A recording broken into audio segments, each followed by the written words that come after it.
वरिष्ठ अधिकारी के रूप में इन्हें पूरा देश जानता है।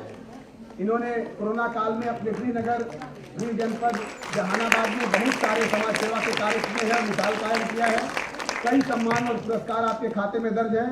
संप्रति Shri Sagar bureau of police research and development New Delhi में निदेशक आधुनिकीकरण के पद पर कार्यरत हैं।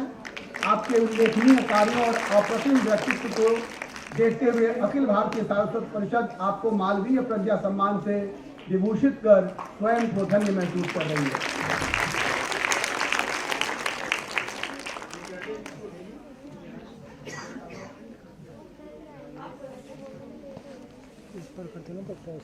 तालियों की गड़गड़ाहट से हॉल गूंजता रहे, यह अनुरोध है आपसे।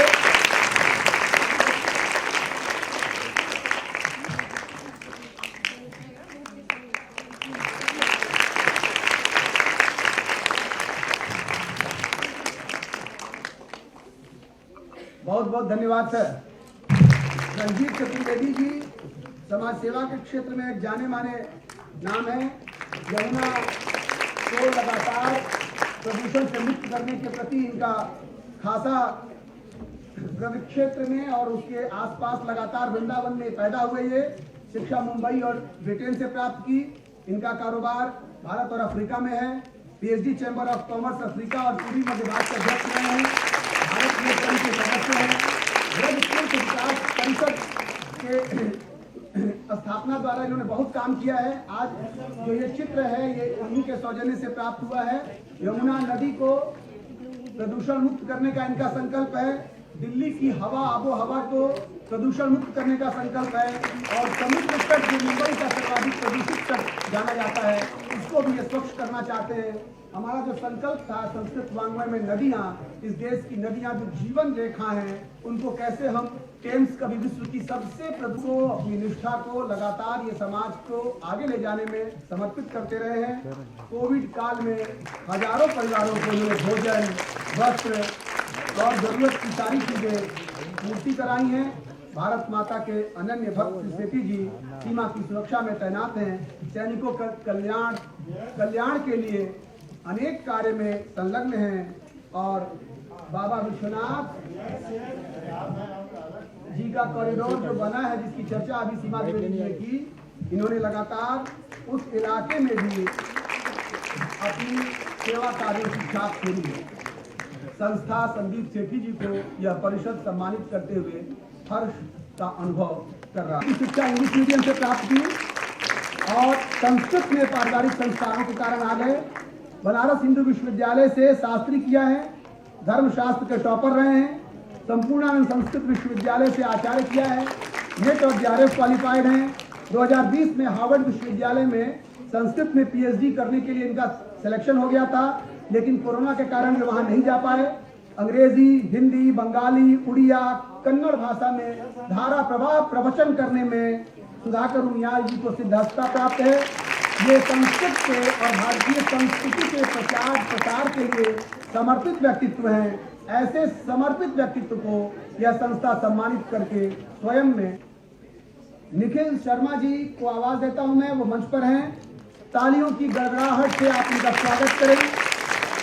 विभिन्न समाचार पत्रों में, इलेक्ट्रॉनिक चैनलों में स्वतंत्र फोटोग्राफर के रूप में, फोटो जर्नलिस्ट के रूप में आपने काम किया है और भारतीय चित्र साधना और चित्रपट मंथन सोसाइटी भोपाल के सदस्य के रूप में ये फिल्म निर्माण के क्षेत्र से भी जुड़े हैं।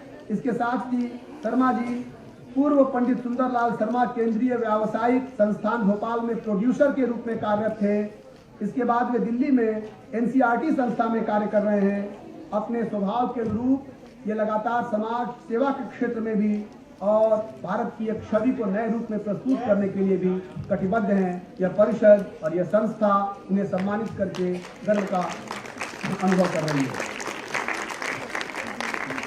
तो आज रोलिंग सर, अखिल भारतीय सारस्वत परिषद के आप अध्यक्ष हैं।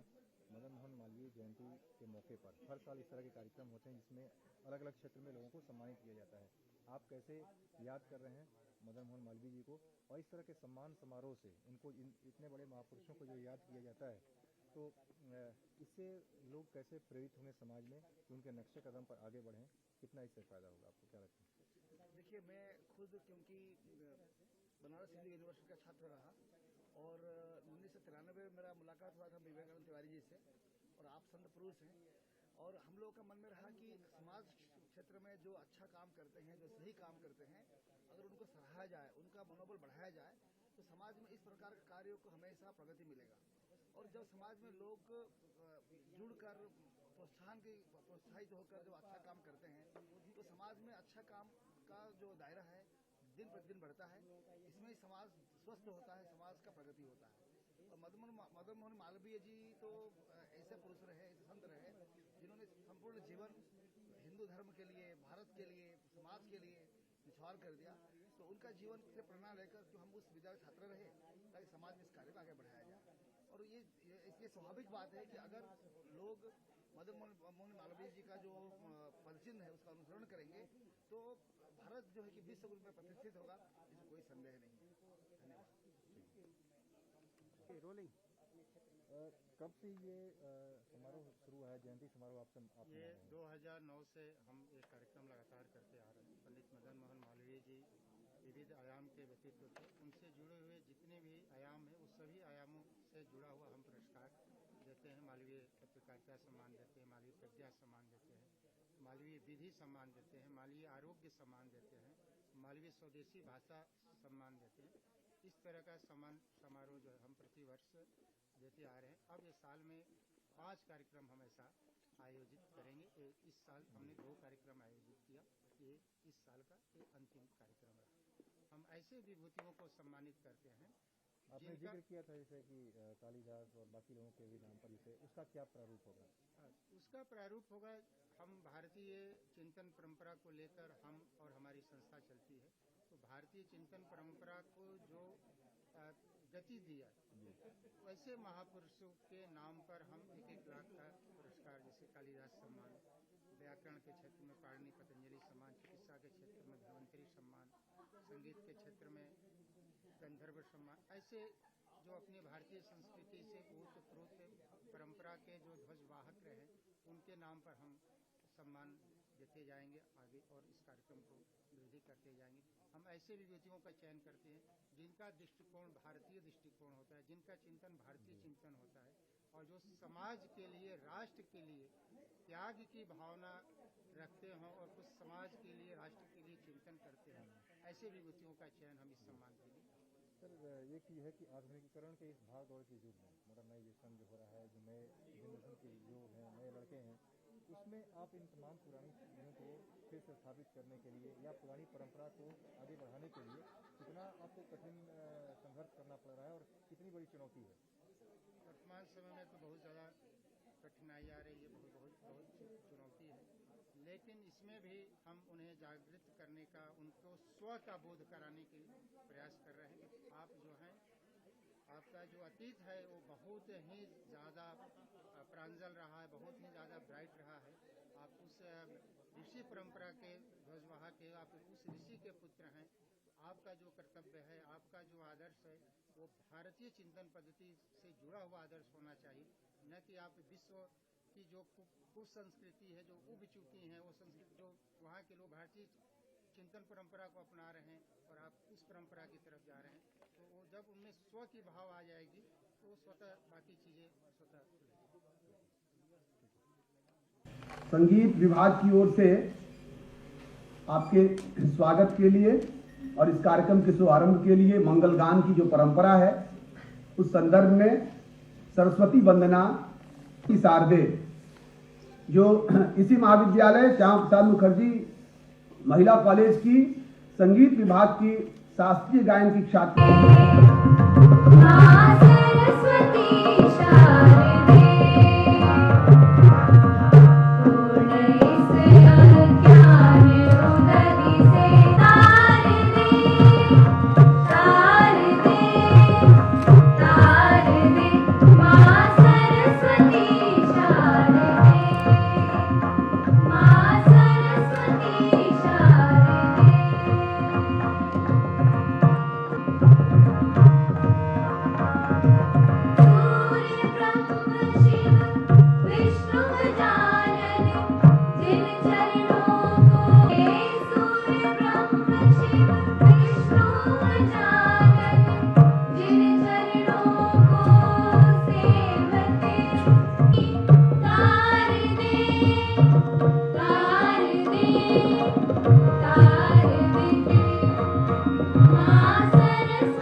जलाते हैं और अपने संकल्पों को अग्निधर्मा और आलोक धर्मा बनाते हैं।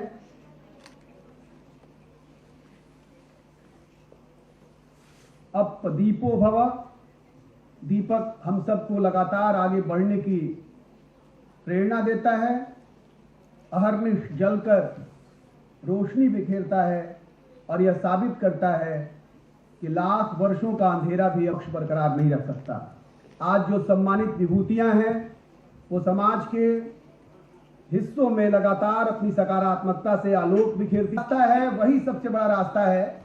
और दूसरा कुछ कर रहा है, मीडिया में भी आप देखेंगे कि नकारात्मक चीजें ज्यादा तेजी से प्रसारित हो रही हैं, फैल रही हैं, लेकिन कुछ संस्थाएं ऐसी एक ऊर्जा दे रही है और यह साबित कर रही है। आप में से सम्मानित जो विभूतियां हैं उनमें से बहुत सारे लोगों ने अपने इसके लिए हम आगे बढ़ते हैं। लेकिन मैं जरूर कहना चाहूंगा कि भारतीय संस्कृति की जो बड़ी विशेषता है, आपने देखा अंगवस्त्र देकर अजित महापात्र जी राष्ट्रीय स्वयं संघ के गो सेवा प्रकल्प के राष्ट्रीय संगठन मंत्री हैं, प्रमुख हैं।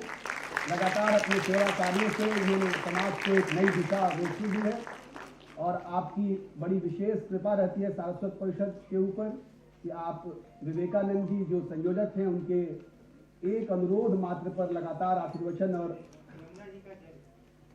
देने के लिए लगातार आप अपने व्यस्त समय से समय निकालते हैं।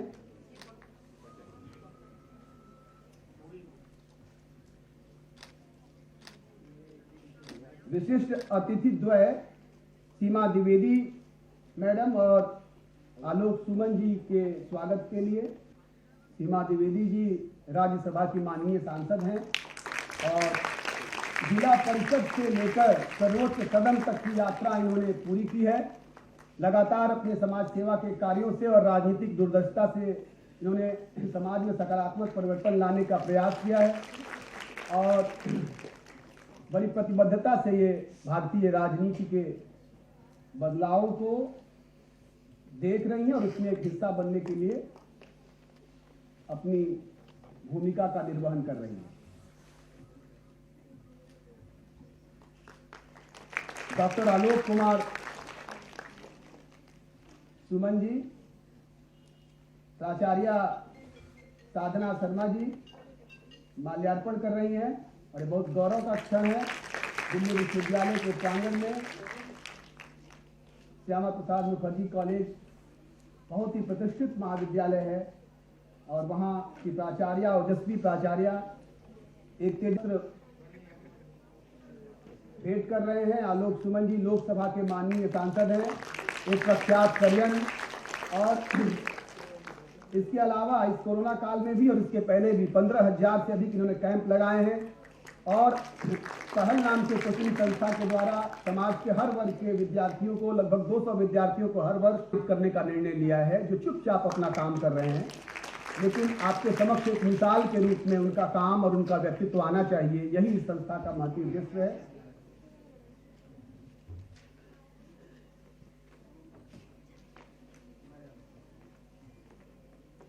शासी निकाय के अध्यक्ष प्राचार्य जी को सम्मानित कर रहे हैं और मैं कहूं कि आज रंजन त्रिपाठी जी का भी सम्मान होना चाहिए। आज इनका जन्मदिन भी है और अभी कल ही डीन ऑफ कॉलेजेस के ऑफिस में ये ज्वाइंट डीन के रूप में विश्वविद्यालय के कुलपति महोदय ने इन्हें अपना विश्वास जताया है और एक महत्व, यह भी एक कार्पण्य दोष है, कृपणता।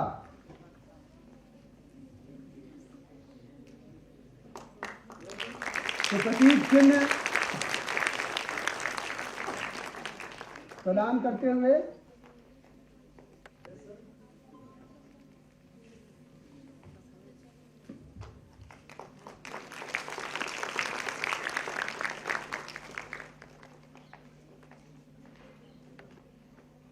वक्तव्य देने के लिए वो आए और अतिथियों और उपस्थित महानुभावों का स्वागत करें इस सम्मान समारोह में। समय पर एक ही स्थान पर इतने लोग उपस्थित हैं।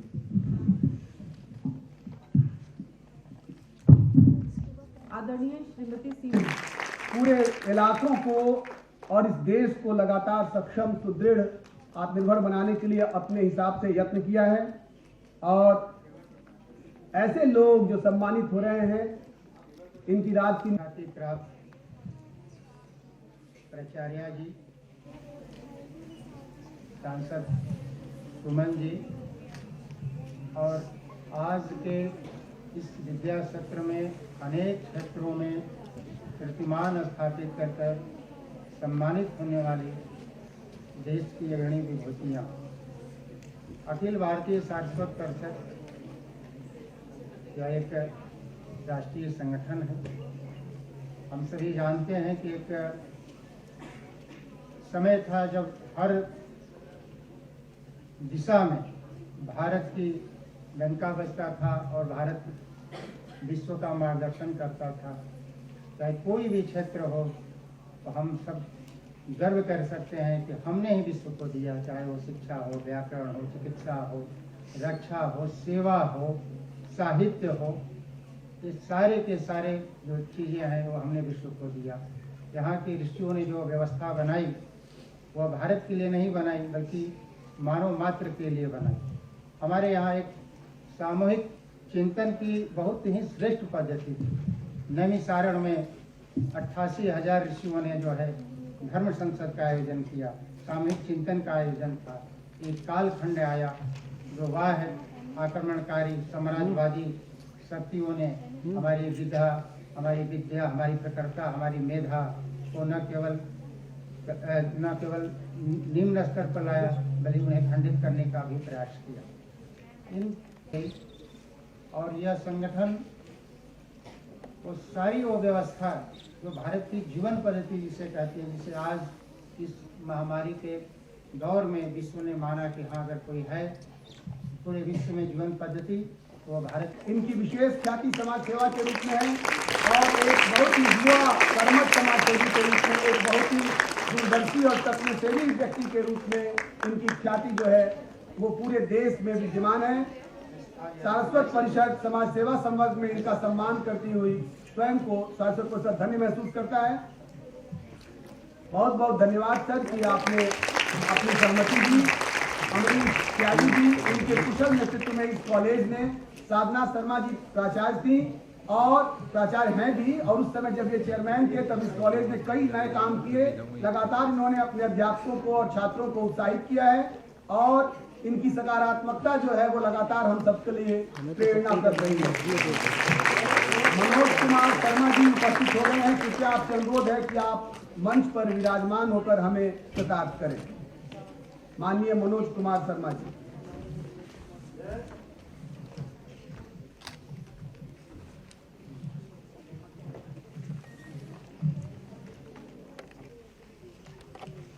Manoj Kumar Sharma ji IRTS 95 batch railway के बड़े अधिकारी हैं। बड़े ही अर्थ में क्योंकि उन्होंने लगातार काम किया है रेलवे के आधुनिकीकरण के लिए। हिंदी कॉलेज दिल्ली विश्वविद्यालय के प्रतिभाशाली छात्र रहे हैं। दर्शन, इतिहास, ज्योतिष में इनकी विशेष रुचि रही है। मुरादाबाद, बनारस, नगर, गोरखपुर मंडल को इन्होंने नई तकनीक से जोड़ा है। रेलवे को ऑनलाइन सर्विलेंस के तहत लाने वाले पहले अधिकारी हैं। और आपको जो रिजर्वेशन का टिकट मिलता है उसमें जो PRS नंबर है उसने भ्रष्टाचार पर काबू किया और उसको सबसे पहले यही लेकर आए। 140 से अधिक अपने अधीनस्थ लोगों को उन्होंने मार्गदर्शन दिया है और वो सिविल सर्विसेज के लिए चुने गए। आप सब जानते हैं कि जहां नौकरी आप करते हैं शायद ही आप अपने को अपग्रेड करने के लिए सोचते होंगे, लेकिन आपका अधिकारी यह चाहता हो कि आप मेरे अधीनस्थ न रहें। वाह, ये बहुत अच्छा एक सम्मेलन है। मनोज जी एक बड़े भाई के रूप में अपने अनुज को भी अपना मिला हुआ सम्मान दे रहे हैं। तो तकनीकी सक्षमता, नवाचार और भ्रष्टाचार उन्मूलन के प्रति हमेशा समर्पित हैं। इनकी शिक्षा दीक्षा भी बनारस में हुई। CA, CS, LLB, ज्योतिष अलंकार, ढेर सारी उनकी उपलब्धियां खाते में दर्ज हैं। सनातन वाणी मासिक पत्रिका के संपादक हैं। ब्राह्मण रेडियो चलाते हैं ये इंटरनेट के द्वारा। और ऐसी ही कई सारी संस्थाओं से इन्होंने अपने को जोड़ रखा है। ये चाहते हैं कि भारत में सारस्वत ज्ञान धारा पुनः स्थापित हो और इसके लिए ये जी जान से संलग्न है। संस्था मणिन्द्र कुमार तिवारी को यह परिषद सम्मानित करके स्वयं सम्मानित महसूस कर रहा है। यह परिषद आपका बहुत बहुत धन्यवाद मणिन्द्र तिवारी। ढेर सारे कलंक जुड़ गए हैं जिसमें कि पेड न्यूज भी एक है। लगातार इन लोगों ने आज तक में, अमर उजाला में, जी बिजनेस में, एनडीटीवी में विभिन्न पदों पर कार्य करते हुए उन्होंने लगातार शेयर मंथन जैसे आजकल अपना ये पोर्टल खुद चला रहे हैं, अपनी पत्रिका निकाल रहे हैं। लेकिन आज जिस पत्रकारिता को कभी भारतेंदु ने किया था, पैधन विदेश चली जाती है अति ख्वारी, अंग्रेज राज साज समय पर भारी। तो आर्थिक पत्रकारिता की क्या गति हो और आम आदमी शेयर मंथन से, निवेश से कैसे जुड़े। एक शिक्षक, एक बहुत ही समर्पित अध्यापक, अपने बच्चों से बहुत ही आत्मीयतापूर्ण व्यवहार और लगाव रखने वाला अध्यापक, एक मार्गदर्शक के रूप में इन्होंने अपने को स्थापित किया है। और यह प्रयास के द्वारा नहीं हुआ है, सायास इन्होंने एक मिसाल कायम की है। इनके बच्चे इनको प्रेरक व्यक्ति के रूप में जानते हैं। डॉक्टर राजकुमार जी को परिषद सारस्वत सम्मान देकर स्वयं को सम्मानित महसूस करती है। बहुत बहुत धन्यवाद डॉक्टर राजकुमार जी। इसके विस्तृत शिक्षा को लगातार इन्होंने एक मिसाल के रूप में अपने को साबित किया है और अपनी कर्मठता से लगातार अपनी बच्चियों को, अपनी छात्राओं को प्रेरित किया है। एक बहुत ही लगनशील अध्यापक, एक मार्गदर्शक के रूप में इनकी पहचान है। कई आलेख इनके प्रकाशित हैं, कई किताबें लिख चुकी हैं और एक प्रेरक व्यक्तित्व के रूप में, एक सकारात्मक व्यक्तित्व के रूप में हम जानते हैं। और यह कॉलेज और यह संस्था इनको सम्मानित करके अपने को धन्य महसूस कर रही है। इसके बाद मैं आवाज देता हूँ डॉक्टर अलका चौधरी। कई किताबें इन्होंने लिखी हैं, कई आलेख इनके प्रकाशित हैं और इस कॉलेज को लगातार ये इतने जहन में इसलिए रखती हैं क्योंकि इस कॉलेज से इन्हें प्रेरणा मिली है कि हमें अपने को स्त्री शिक्षा के क्षेत्र में कैसे स्थापित करना है। यह संयोगी है कि जिस संस्था से उन्होंने शुरुआत की वो भी एक महिला महाविद्यालय है और जहाँ इनकी स्थायी नौकरी हुई वह भी एक महिला महाविद्यालय है। तो दिल्ली विश्वविद्यालय के इस कॉलेज से कालिंदी कॉलेज तक का इनका सफर और छात्राओं से इनका जो जुड़ाव है और अध्यापन के प्रति इनका जो समर्पण है वो एक मिसाल के रूप में है। यह संस्था इनको सम्मानित करते हुए गर्व का अनुभव करती है। इसके बाद मैं पुनः विभाग की अध्यक्ष हैं, इनके कई सारे पब्लिकेशन हैं और आज बहुत ही ज्वलंत विषय है जिस पर सेमिनार भी चल रहा था, हमारा पर्यावरण किस तरीके से संतुलित रहे, हमारा जो शैक्षिक वातावरण है, हमारा जो वृक्ष वनस्पतियां हैं, नदियां हैं, कुल मिलाकर इन्होंने अपने कई सारे पेपर से समाज में न केवल जागरूकता फैलाई है बल्कि उसके वैज्ञानिक संदर्भों को भी इन्होंने बड़ी कुशल अपनी स्थापनाओं से संसार के समक्ष रखा है। इनके देश और विदेश में इनकी यात्राएं, शैक्षिक यात्राएं हुई हैं। इन्होंने अभी पीछे हाल में दक्षिण एशिया के टीवी पर देखेंगे और कई सारे अभिनेता, पंकज त्रिपाठी और ढेर सारे ऐसे नाम हैं जिनके साथ इनका मित्रवत व्यवहार है और उनसे ये फिल्मों की दुनिया में भी एक बहुत ही सक्रिय व्यक्तित्व के रूप में कल आप इनको किसी पर्दे पर देखेंगे या निर्देशक के रूप में देखेंगे या लेखक के बतौर देखेंगे। बहुत ही कुशल प्रतिभा के धनी, बहुत ही समर्पित अध्यापक। सबसे पहले जब इस सभागार में आए ये तो उन्होंने कहा कि ये सभागार बहुत बड़ा है लेकिन मैं देखता हूँ नाट्यानुकूल है कि नहीं, इस पर हम नाटक का मंचन कर सकते हैं कि नहीं है। ये एक समर्पण होता है कि आपकी दृष्टि में जहाँ आप मौजूद होते हैं वहाँ आप देखते हैं कि इन बच्चों को नाटक के लिए तैयार किया जा सकता है, ये मंच उसके अनुकूल है कि नहीं। ये शिक्षा का स्नातकोत्तर PhD में इन्होंने प्राप्त किया, BHU से इनकी शिक्षा पूरी हुई। डॉक्टर यादव काशी हिंदी विश्वविद्यालय BHU वाराणसी में असिस्टेंट प्रोफेसर के रूप में कार्यरत हैं। काशी के इतिहास पर इन्होंने 8 पुस्तकों का लेखन किया है। 23 से अधिक शोध पत्र इनके राष्ट्रीय और अंतर्राष्ट्रीय पत्र पत्रिकाओं में प्रकाशित हो चुके हैं। बहुत ही कर्मठ, कुशल और ओजस्वी, तेजस्वी प्राध्यापक के रूप में काशी क्षेत्र में और संसार के विभिन्न देशों में जहाँ इनकी पत्रिकाओं में जहाँ इनके आर्टिकल छपे हैं वहाँ इनकी पहचान बनी है। यह संस्था सुरेश मणि त्रिपाठी जी सहायक प्राध्यापक हैं विधि के, छत्तीसगढ़ प्रशासन एकेडमी, निमोरा, रायपुर, छत्तीसगढ़ में। आप विभिन्न जर्नल्स में कई जर्नल्स के संपादक हैं कई जर्नल्स में आपके लेख छपे हैं, 5 पुस्तकों के लेखक हैं, इंडियन जर्नल ऑफ स्टडीज और छत्तीसगढ़ लॉ जर्नल के निरंतर संपादन में लगे हुए हैं। आपने छत्तीसगढ़ प्रशासन एकेडमी में प्रशिक्षक के बतौर विभिन्न विभाग के अधिकारियों को प्रशिक्षित किया है, जैसे डिप्टी कलेक्टर, तहसीलदारों को, सहकारिता विभाग के अधिकारियों को।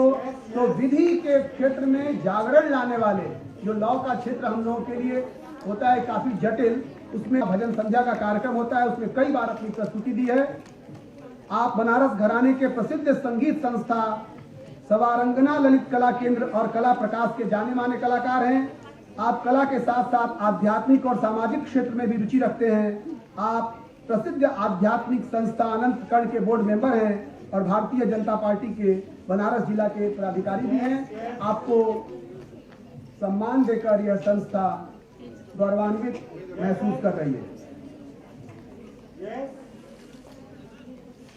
निखिल शर्मा जी को आवाज देता हूं मैं, परिसर धन्यता की अनुभूति कर रही है।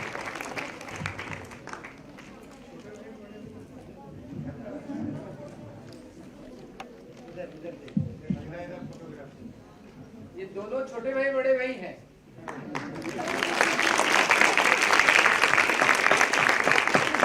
तो ये फिल्मों में नहीं होता, ये जीवन में भी होता है। ऐसा नहीं कि कोई अपोजिट कैरेक्टर्स भी पहले आते थे। समाज में सकारात्मकता लाने के लिए दोनों भाई लगातार अगर लगे हुए हैं तो ये हम सबके लिए प्रेरणा है।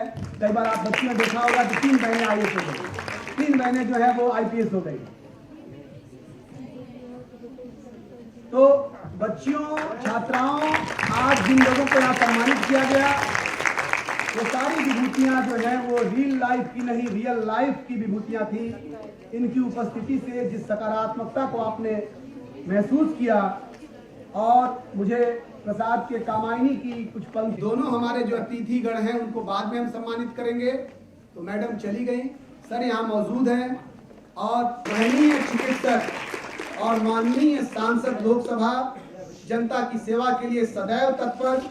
पहल कोचिंग के द्वारा 215,000 से अधिक फ्री कैंप लगाया है इन्होंने।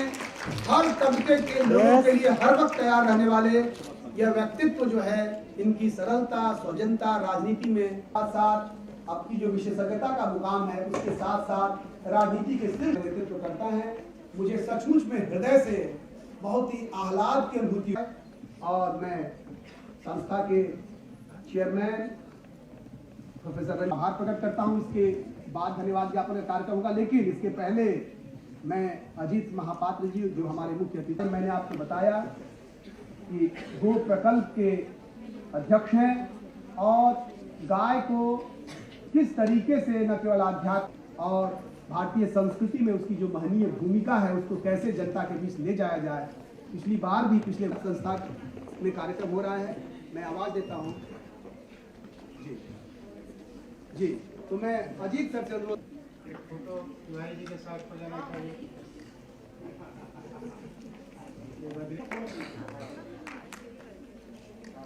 हो गया संचालन किया।